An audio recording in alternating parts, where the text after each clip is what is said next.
Chaque année, le défi Azimut prend une nouvelle dimension et cette année, on avait un nombre record d'IMOCA qui participaient à cette 13e édition. 33 IMOCA, c'est beaucoup. C'est vrai que hier, quand on était au briefing, ça fait du monde, hein. On croirait presque au départ du Vendée Globe.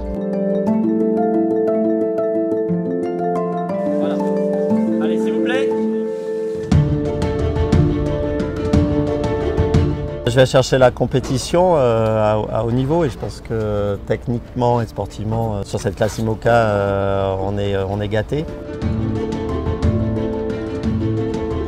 Je pense qu'il y aura à chaque étage des performances des bateaux, il y aura des beaux plateaux, il y aura des adversaires à jouer avec qui se bagarrer. Il y a du vent, il y a des concurrents, c'est un départ au reaching hyper rapide, donc il va falloir pas se louper.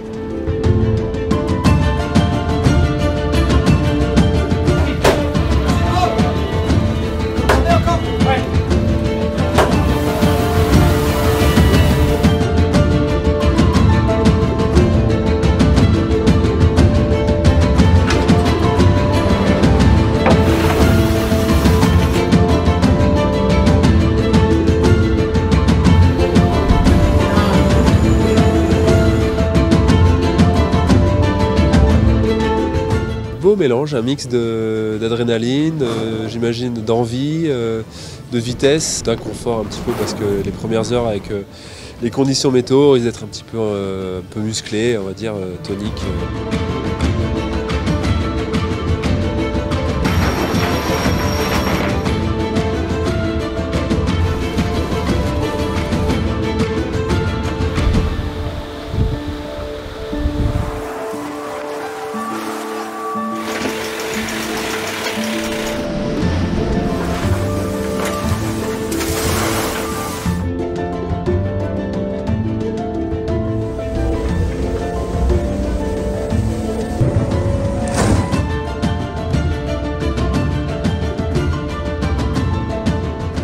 Comme l'Azimut, c'est souvent très complet avec un parcours qui permet de faire toutes les allures, donc c'est rassurant de terminer devant.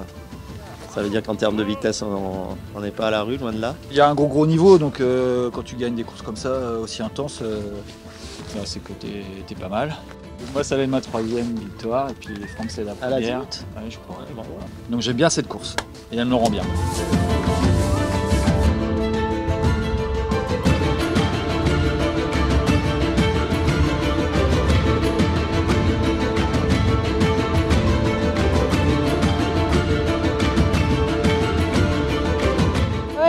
C'est juste génial puisque en fait c'est notre première course sur cette IMOCA et en fait ça s'est super bien passé. Je crois qu'on est le premier bateau à dérive. C'est vrai que c'est une très belle performance qu'on a fait tous les deux sur cette course et on est assez contents de nous, on a bien navigué. Tonnerre d'applaudissements pour les vainqueurs de ces 48 heures Azimut, Jérémy Veillou et Franck Carras.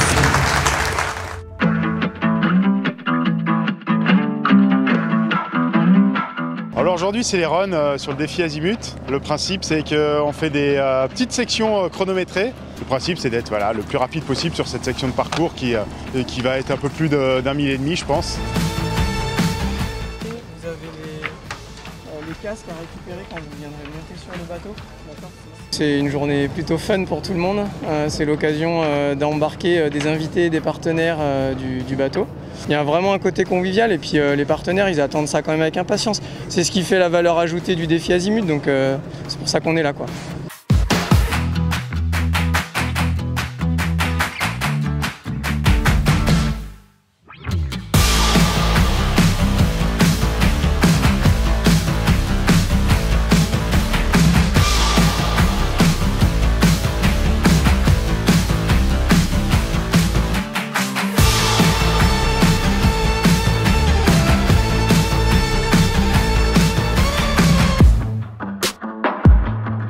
Bonjour à toutes et à tous, en direct de la rade de Lorient sur le plan d'eau, cœur de l'événement pour vous faire vivre les runs et notamment la grande finale. Et à côté de nous, Massif, là qui est dans un vol quasi parfait. voilà, qui lui aussi cabre un peu mais se récupère. Charlie Dalin est équipé de Pascal Bidégory. Il a été mis à l'eau tout récemment, c'est le dernier né des foilers. Hein.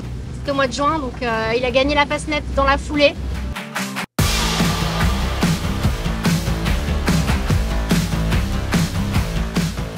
Ah ouais, truc de ouf, la journée de malade, c'était juste génial.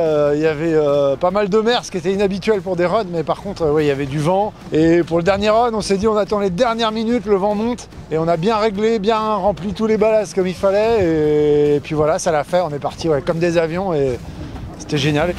Écoutez, je suis très honoré de remettre donc le prix vainqueur de ces runs au skipper de Arc-et-Raphaël. Bravo. C'est une belle édition. Des conditions météo compliquées, donc on a dû annuler un run, mais qu'on a pu reporter ce jour. C'était la bonne idée, puisque aujourd'hui on a eu du bon vent, donc des conditions extrêmement soutenues, et c'était vraiment parfait. Donc, une très belle édition, très belle édition.